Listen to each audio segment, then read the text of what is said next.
Alors en fait, quand on parle de musique bretonne, on devra mettre sans doute cette expression au pluriel, tant la diversité, la variété sont grandes, tant le panel de possibilités qu'on peut entendre aujourd'hui est grand.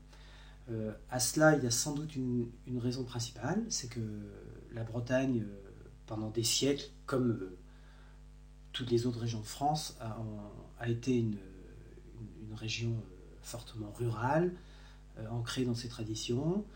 Donc la population en fait était centrée autour d'un gros bourg très souvent, dans, dans, le, dans l'environnement d'une paroisse, etc. Et on sortait assez rarement de cet environnement-là. De ce fait, en fait, il y a des particularismes très forts qui se sont créés et qui se sont perpétués. Donc au niveau de la langue, bien sûr, du costume, et concernant la musique, bien sûr, de la pratique instrumentale, de la pratique chantée.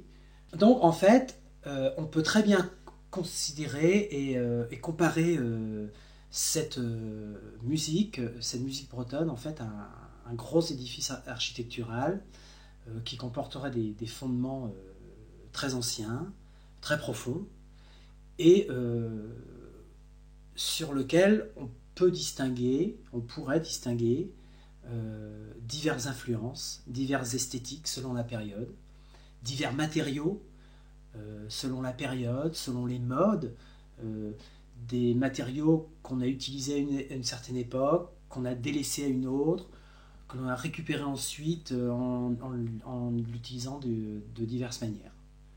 Euh, alors, pour continuer dans cette comparaison-là, il faut bien avoir en tête qu'en fait, l'arrivée, l'appropriation d'un nouvel élément, qui soit dans le répertoire, qu'il soit dans la forme instrumentale, dans la forme musicale, l'appropriation d'un nouvel élément comme ça ne sonne pas le glas des pratiques précédentes qui préexistaient.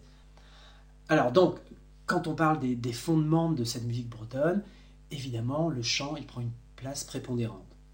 Euh, Comme dans toutes les sociétés rurales, traditionnelles, le chant était absolument omniprésent dans la vie quotidienne. Hein. On chantait pour donner du courage au travail, on chantait pour s'aider à marcher quand on avait des voyages un peu longs à faire, euh, on chantait pour prier, bien sûr, hein. On chantait des cantiques, on chantait pour les grands moments de la vie, hein, pour les décès, pour les mariages, pour les baptêmes, etc. Et on chantait aussi pour faire la fête, pour danser. Bien sûr, quand on parle de chant, et quand on parlera de musique aussi, bien sûr, il faut avoir en tête les deux grandes régions hein, déterminées par la frontière linguistique. Hein. Donc, la grande partie ouest de la Bretagne, donc appelée Basse-Bretagne, hein, donc Bretagne bretonnante, hein, où le breton est ou était pratiqué, et puis donc la partie orientale, à l'est, donc appelée aussi Pays Gallo ou Haute-Bretagne. Donc, si on se trouve en Basse-Bretagne, donc en Bretagne bretonnante, bien sûr, on aura du chant breton, bien sûr, mais aussi du chant français, parce que il y a des régions de Basse-Bretagne où le français a depuis quand même longtemps euh, pénétré la vie quotidienne, hein, notamment en Pays Ventais, sur la côte, etc. Hein. Donc on trouvera quand même du répertoire en français. Et en Haute-Bretagne, eh on va trouver du chant en français et ou en gallo, en langue galaise. Mon chant, je l'ai appris forcément avec mes parents, hein, mes grands-parents, puisque on chantait tout le temps à la maison. Ça, c'était sûr, on chantait tout le temps. Hein. Et comme je ne savais pas le français, on chantait sûrement breton. Je crois que dans mon berceau, j'ai été bercée avec le chant. Hein. Et puis aussi pour les fêtes, quand il y a des fêtes également, hein, parce qu'on allait aussi chez la grand-mère. Quand elle venait à la maison nous faire nos blues pour aller à l'école, elle chantait. Et puis, moi j'ai appris comme ça, quoi. J'ai appris avec mes tantes aussi, parce que quand il y avait des fêtes, fête du premier de l'an, la Noël et tout ça, on a appris beaucoup comme ça le chant. J'ai continué à chanter tout le temps. Tout le temps j'ai chanté. Mais bon, et après c'est venu, parce qu'il y a eu un moment quand même où on chantait plus breton, hein. Et avec le renouveau, après, je me suis dit, mais comment ça se fait? Hein, je connais tout ça quand j'entends les autres chanter, puisque je savais tous les chants des Suaguadec quand je les entends. Et puis même de ma tante Tanon et tout ça. Et après, alors, je me suis dit, mais moi je connais tout ça, moi je peux chanter ça aussi. Et c'est comme ça que je me suis mis vraiment à interpréter les chants des Suaguadec, quoi, hein, tout ça. Ce que j'avais appris déjà. Aussi bien en mélodie aussi. Hein. Je chante beaucoup les mélodies, je chantais beaucoup les mélodies. Et les cantiques. Parce que mon catéchisme, je l'ai appris aussi en breton. On avait un vieux curé.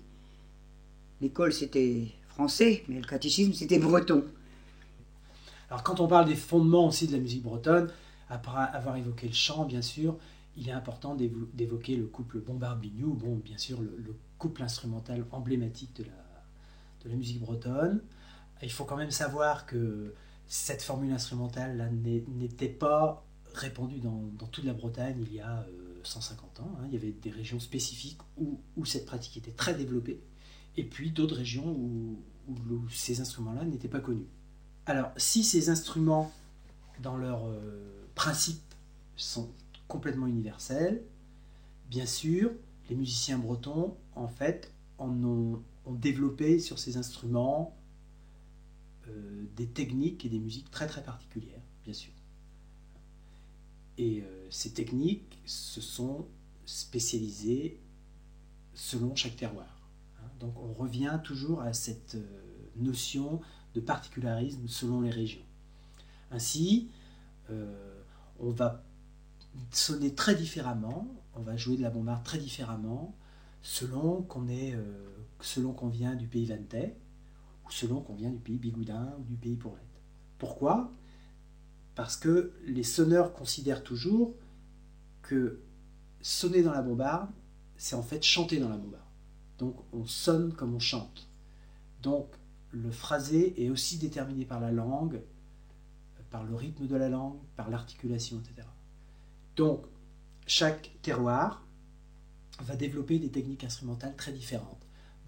En fait, ce qui frappe quand on s'intéresse à l'histoire de la musique bretonne, c'est la fantastique capacité à s'approprier, à adapter, à s'intéresser à des choses qui viennent de l'extérieur, hein, tant au niveau du répertoire qu'au niveau instrumental.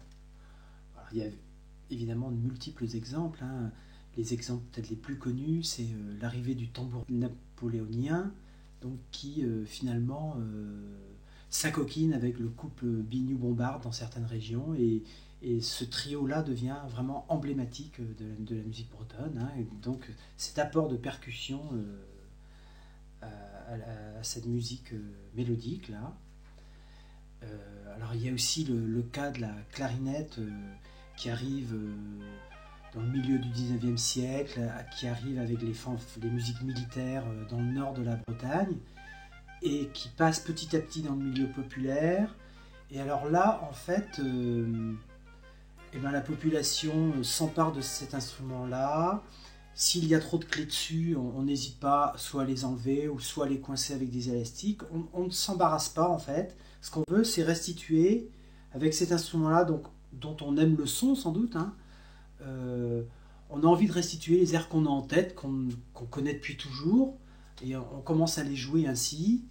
Et puis on trouve que finalement c'est vraiment pratique, parce que tout en apportant un nouvel instrument, on continue à perpétuer ce phénomène d'échange de corne à discorde entre deux instruments, comme ça, comme on le faisait finalement avec le chant ou avec la bombarde et le biniou. Et ce qui est intéressant aussi, c'est que l'arrivée d'un instrument comme ça amène bien sûr de nouvelles sonorités, mais aussi apporte aussi un répertoire propre à l'instrument.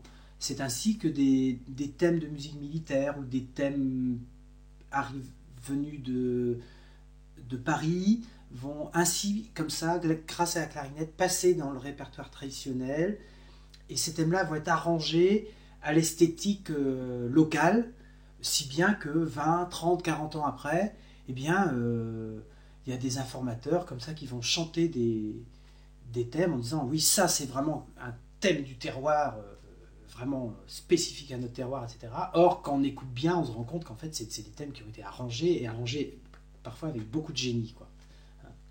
Eh ben, les choses ont quand même évolué beaucoup, hein. Vous savez, et puis d'abord, autrefois, les gens n'avaient pas de micro déjà. Les micros sont venus dans les années 55, hein. Pas avant. Pas de micro.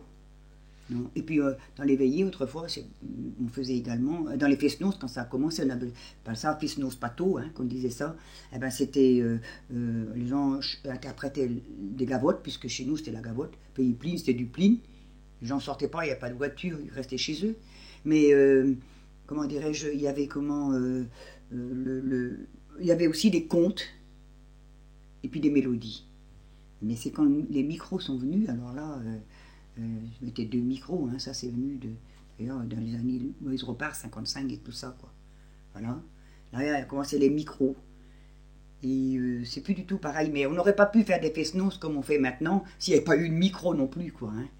Comme on a fait à partir des années 60, par exemple.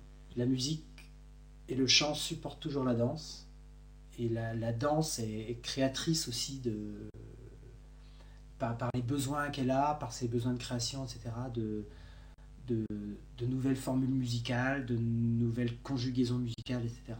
Donc, on a sans doute pour le moment la chance d'avoir cette culture qui n'a pas finalement eu à faire le sacrifice d'un élément, peut-être la langue ou d'une certaine partie musicale, des facettes musicales, etc. Et puis, on a toujours des musiciens qui, tout en continuant à puiser finalement dans les fondements de cette musique-là, continuent à voir toujours plus loin à l'horizon du futur, et puis n'hésitent pas toujours à y mêler de nouveaux ingrédients.